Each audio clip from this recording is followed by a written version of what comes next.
The boy who stole a goat and was killed.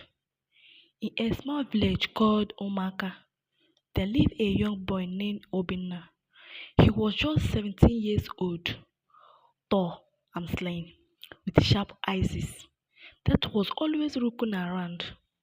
Obinna never stayed in one place. He moved from farm to farm, house to house, trying to survive.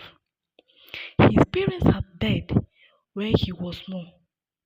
He lived with his uncle, but the man was harsh. He made Obinna work all day and gave him very little food. Sometimes Obinna went to bed with an empty stomach. His body shook from hunger. The hunger started to change him. At first, Obinna stole small things, mangoes, yam, or egg from people's chicken. The villagers warned him. Some elders sat him down and said, "My son, this path will bring you pain. You must stop stealing."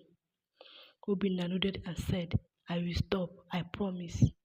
But deep down, he did not believe anyone really cared about him. One hot morning, Obinna woke up feeling sharp hungry in his belly. His uncle had locked all the food before traveling. Obinna had not eaten for 2 days. He walked around the village, weak and hungry, looking for something to eat. That was when he saw it. A fat, white goat try a tree behind Mama Ngozi's house. Mama Ngozi was a rich widow. Her goats were the best in the village. He used to say, "Those goats are my children." Now, Obinna looked left and right. Nobody was there. Quickly, he used the goat, threw it over his shoulders, and ran into the forest. What he did not know was that a small boy named Ekene had seen him. Ekene had been praying behind the house. He ran to tell Mama Ngozi.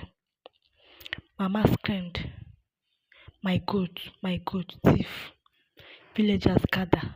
Some run to call the chief. Others follow the fruit point into the bush. Obinna found a quiet place in the forest. He tied the goat to a tree and began to gather dry wood. He wanted to roast it. As he picked up a stick, he heard voice. "There he is," someone shouted. Obinna turned and saw more than 15 men coming with sticks, machetes, and rope. He tried to run, but they caught him. They dragged him back to the village and threw him in front of the chief palace. The chief, a tall man with a long white beard, looked down at him. "You again," he said. "Did we not warn you? Did we not forgive you before?" Obinna kept his head down. His mouth was dry. He had no words. Mama Ngozi come toward, shaking with anger. "This boy wants to destroy me. That goal was for my daughter's wedding next week. He must pay." The village were angry. They shouted, "Enough is enough. Thief must be punished." The chief raised his hand. "Let us hear from him." Obinna speak. But Obinna said nothing. Maybe he was tired. Maybe he had already given up. Mamango shouted again. "If we let him go, who will he steal from next? Let the gods judge him." The chief called for the staff of justice, a long wooden staff carved with the sign of the gods. "If he tells the truth while holding this staff, the gods may show him mercy.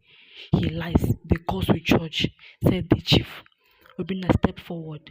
He touched the staff and said in low voice, "Yes, I stole the goat. I was hungry." Silence fell. Suddenly the wind blew hard, leaves shook, the sky turned green, and elderly whispered, "The gods are not happy." Then, without warning, Obinna fell to the ground. His body shook. Foam came from his mouth. His eyes rolled back. The people screamed. Mama Ngozi cried, "He is dying." The chief remained silent. "The gods have spoken," he said. Minutes later, Obinna stopped moving. He was dead. The villagers stood in silence. Some wept, others walked away in fear.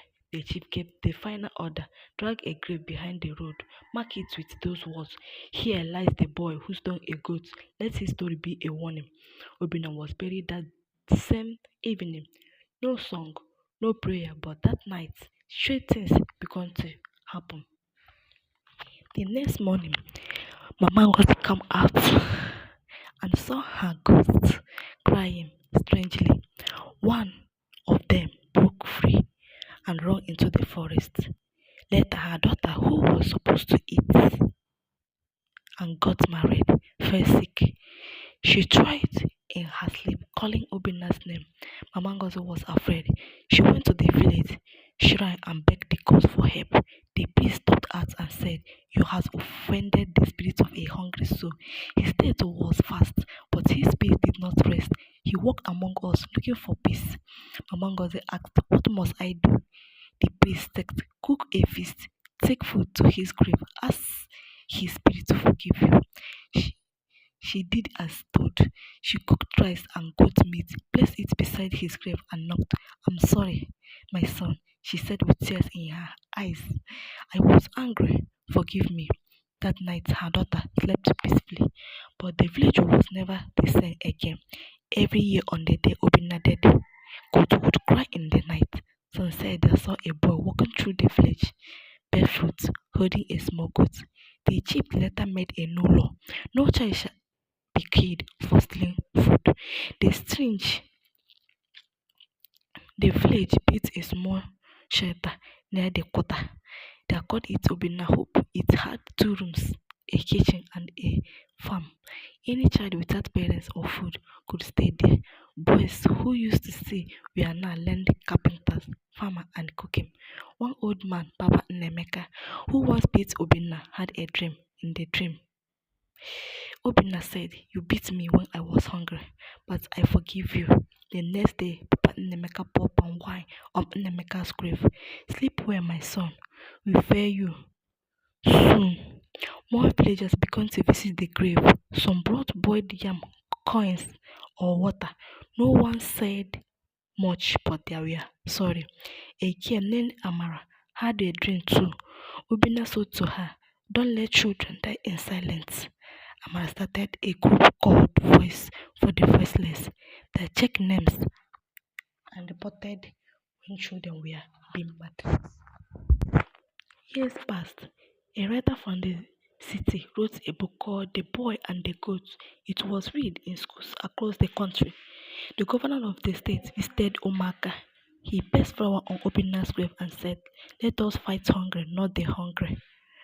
He built a bigger home for orphans in the village and called it Obina Home of Mercy. People